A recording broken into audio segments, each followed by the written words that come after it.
एक सीट खातर ये कही थी रामविलास जी 89 पर लड़ाई लड़ो, एक सीट छोड़ दो।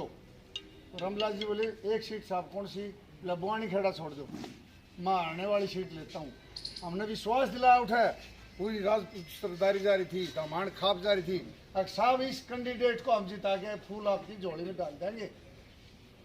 और उसके बाद में इन्होंने अपना जो 10 साल में अपना जो कार्यक्रम, जो इनकी रूपरेखा, जो उनका चाल चलन, एक भी तो कहीं ऐसे लीडर हैं जिनके ऊपर भ्रष्टाचार का, रैप का, इसे कहीं भी कोई दाग तक नहीं लगा इस बंदे का, और उस बंदे के साथ वैसा करते हैं तो बड़ा दुख होता है। और मैं एक बात और कहना चाहूँ, ये डीएससी समाज जो बैठा 46 जाति हैं, इसमें 35-36 नहीं है साहब, 46 जातियों के लिए जो ये शख्स लड़ा है, जो इनका हक मारा जा रहा था कई सालों से, कैबिनेट में खड़ा हो गए, जो आदमी अपनी नौकरी, अपना पद, अपना विधायकपना सब त्यागने के लिए भी तैयार था, उनके साथ खड़ा होकर लड़ रहा है। और आज पूरा हरियाणा में ये संदेश गया है कि बिशंबर के साथ में गलत हुआ है। और बिशंबर जी का संदेश क्या था हमारी बीजेपी पार्टी के साथ में, कि 90 की 90 विधानसभाओं जाऊंगा जी मैं, और 90 की 90 विधानसभाओं में डीएससी समाज को आपके साथ लाऊंगा, और आपका देखना जो जीत पावर है वो आपकी बढ़ती हुई दिखाऊंगा। उस आदमी के साथ विश्वासघात किया, बड़े शर्म की बात है। मैं भी पुराना कार्यकर्ता हूं, इसी में पले बड़े हैं इस पार्टी में, हमने और किसी बटन ही नहीं दबता, आंगली काट लेंगे दूसरी, दूसरा बटन ही नहीं दबता कमल फूल के अलावा। पहले जनसंघ में दीपक होया करता, यहाँ तक मारी हुआ थी, यहाँ पर शाखाएं लगती है, इतने बड़े 2 गांव है, तो दामाण खाप है, वाणी खेड़ा हल्के के राजपूत सरदारी है, और भी समाज हमारे साथ में, पंडित समाज हमारे साथ था पूरा। 2500 वोटों से शुरुआत में जीते हम, 11,200 वोटों से दूसरे टर्म में जीते, और आपके पूर्ण बहुमत से था 32,000 वोट से डीएससी समाज के। सारे इतने फोन आते थे मेरे द्वारा, कमल साहब विनिंग पावर आपकी हम बता के दिखाएंगे, हमारे 32,000 वोट है, इनके 28 भी पड़ते हैं दूसरी को, जो इनका आरक्षण मत को गपला हो रहा, और 32 के 32 वोट हम ऐसे घेर के दिखाएंगे आपने। अगर आपका विनिंग पावर कैसे बढ़ता है, आपकी जीत कैसे बढ़ती है। लेकिन वह स्वर्ण को नहीं आओ भाई, कुछ आदमी आ गए, और खासकर उस मनोहर लाल खट्टर जी से संघ का आदमी होया, पुराना मंत्री रहा, हर चीज में मोदी जी के साथ रहा, इस गांव में घूमया फिरा, उस आदमी से अपेक्षा नहीं थी हमारे साथ ऐसा कर देगा। और कोई लीडर कांग्रेस का आगे बन रहा होता वो कर देता है, दर्द नहीं होता, क्योंकि उसने हमारी प्री पार्टी, हमारी रूपरेखा पता नहीं है कि विचारधारा इस संघ की, लेकिन ये तो संघ की विचारधारा से जुड़े हुए थे, इन्होंने तो कम से कम सोचना चाहिए था।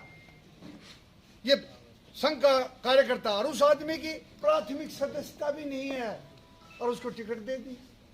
प्राथमिक सदस्यता जब होती है, संघ में प्रवेश कर लेता है वो आदमी, और ये तो आज से नहीं 87 से जुड़े। प्राथमिक सदस्यता गरीन के पास में आज भी। नॉमिनी में जो लगाया गया था, फार्म भरा था 2014 में, उसमें लेटर लगाया था, मैं था साथ में, अपने प्रशांत जी थे, उसमें लेटर लगाया। भाजी इतने पुराने कार्यकर्ता हैं, प्रथम वर्ष इन्होंने किया, आईटीसी हमारे साथ में करी, ये जब से इस पार्टी में जुड़े हैं इनका वजूद बढ़ा है, और इन्होंने पार्टी का नुकसान नहीं होने दिया। भाई सारे सुन लियो, पार्टी में जब से ये गए हैं 14 से कि मैंने की बढ़ोतरी हुई है, नुकसान नहीं होने दिया। पार्टी ने हमारे साथ जो किया है हम उसकी इसलिए तो बुराई कर रहे हैं भाई, हमें उम्मीद नहीं थी। उन्होंने राजनाथ जी को भी पीछे छोड़ दिया, खट्टर साहब ने, जिन्होंने एक पौधा तैयार कराया था, इस दामाण ने उनको पकड़ा था, लो जी राजनाथ जी ये पौधा हमारे पास में। उन्होंने आज वो धीरे धीरे वट वृक्ष जैसे जैसे बढ़ता गया, तो देखो क्या हाल है आपके सामने है। लेकिन भाइयों, संगठन का निर्णय सिरमाथा भी माना जाता है, क्योंकि वो पुराने कार्यकर्ता संगठन के, लेकिन कुछ सोचना चाहिए, अभी भी वक्त है। बाकी हम भाई के साथ तो हैं और रहेंगे, जिएंगे, चाहे टिकट मिलो चाहे ना मिले तो भी हम तो साथ रहेंगे, दुख में भी साथ, सुख में भी साथ, हम 24 घंटे तत्पर। हमारा और भी भाई हैं, कार्यकर्ता है सारे साथ में। लेकिन ये जो किया ना अच्छा को नहीं किया वो पूरा बुआनी खेड़ा हल्के की सरदारी जैसे हमें आदेश में लगा भाई को उस आदेश के अनुसार हम आपसे बूझ के सबसे बड़ी बात करेंगे और उसके बाद में आगे कोई निर्णय लिया जाएगा।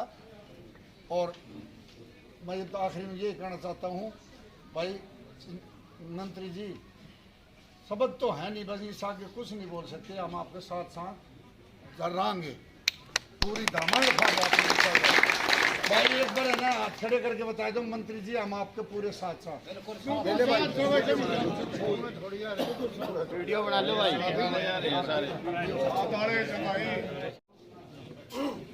हमारे दामन की और हल्के की पूरे हल्के की एक ही मांग है कि बीजेपी को वोट दें, दिसंबर वाल्मीकि को वोट दें। अगर सरकार हमारी आवाज़ सुनती है, टिकट का बदलाव करती है तो ठीक है, नहीं तो ये जहाँ हमारा दामन है हमारा हल्का चलेगा वहीं चलेंगे। जय हिंद, जय भारत, जय वाल्मीकि। जैसे कि हमें पता चला कल मेरे पास लिस्ट आ गई थी और लिस्ट आने के बाद इतना बड़ा धक्का जो पूरे वाल्मीकि समाज को लगा है, आज से पहले नहीं लगा होगा। क्योंकि ऐसे ईमानदार नेता, ऐसे ईमानदार लीडर जिन्होंने पहली बार डीएससी की आवाज़ उठाई और आज पूरे वाल्मीकि समाज में, पूरे हरियाणा में एक खुशी का माहौल था कि हमें एक राजनीतिक लीडर मिल गया है। और हमारे उस राजनीतिक लीडर के साथ इस तरह का व्यवहार हम बिल्कुल बर्दाश्त नहीं कर सकते। हमें बीजेपी से कोई लेना देना नहीं, हमें ना कांग्रेस से किसी से कोई लेना देना नहीं। हमें हमारे नेता, राजनीतिक नेता हैं दिसंबर वाल्मीकि जी, हम इनके साथ हैं, पूरा युवा इनके साथ है। अगर इनको टिकट नहीं मिली, मेरे पास कल से फ़ोन आ रहे हैं, पूरी रात फ़ोन आते रहे, पहलवान जी क्या करना है, जसविंदर भाई क्या करना है। अगर हमारे भाई साहब कहते हैं, अगर ये कुछ भी नहीं कहते फिर भी हम अटने के लिए तैयार हैं। बीजेपी की ईंट से ईंट बजा देंगे। सारा का सारा वाल्मीकि समाज निगाहें ताक कर मंत्री जी की तरफ देख रहा था कि आने वाले समय में ये जो डीएससी है लागू होगा। जिस प्रकार की इन्होंने ये हमारे साथ षड्यंत्र रचा है, इससे लगता है कि हमारा डीएससी भी लागू नहीं होगा आने वाले समय में। जब हमारी आवाज़ को ही बंद कर दिया जाएगा तो कौन हमारी आवाज़ उठाएगा? ये कौन कपूर वाल्मीकि कौन है, हम तो नहीं जानते। आज से पहले हमने कभी नाम ही नहीं सुना और ना ही हम चाहते, क्योंकि आज तक किसी नेता ने ऐसी आवाज़ नहीं उठाई थी। भरे मन से इन्होंने कहा, क्या वही गुनाह है? अगर ये हम मंत्री जी से बात करेंगे, भाई साहब से, और मैं कॉल दूंगा पूरे हरियाणा से, जहां कहीं भी एक आवाज़, एक कॉल जाएगी, पूरा हरियाणा का युवा वहां पर इकट्ठा होगा। और हम विशेष तौर पर जंतर मंतर पर प्रदर्शन करने जा रहे हैं डीएससी समाज का।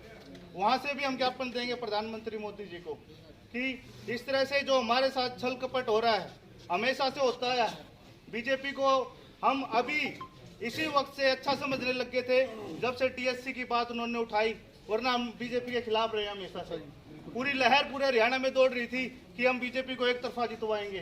पूरे के पूरे हमारे दाना, खटीक, सहसी, वाल्मीकि जातियां जितनी भी हैं, 35 की 35 जातियां कह रही थी कि हम बीजेपी को वोट देंगे, कि बीजेपी ने इतना अच्छा हमारे लिए कहा है। आरक्षण में वर्गीकरण किया, आर्टिकल 14, 15, 16 के तहत जो हमें संविधान के अनुसार वर्गीकरण मिला है, उसके लिए हम बीजेपी का धन्यवाद भी कर रहे थे कि वो इसको लागू कर दे, पूरे देश में, हरियाणा में लागू कर दे। लेकिन कहाँ का धन्यवाद, क्या, जब हमारी टिकटें ही कटेंगी तो हमारे पास इससे बुरा समय कुछ नहीं हो सकता। और मैं बिल्कुल खिलाफ हूँ बीजेपी के, अगर उन्होंने टिकट नहीं दी तो पूरे अभी से हम अपनी पोस्टें खोले, सभी लड़कों के फ़ोन आ रहे थे। लेकिन इतने दुख के समय में हम यहाँ इकट्ठा हुए हैं, हमें उम्मीद नहीं थी। हमें तो लग रहा था कि एक तरफा जो टिकट मिलेगी और एक तरफा अब की बार हम जीतेंगे। तो मैं अपनी बात यहीं पे समाप्त करना चाहूँगा कि अगर बीजेपी ने हमारे मंत्री जी को टिकट नहीं दी तो इसका पूरे हरियाणा में बहिष्कार करेंगे।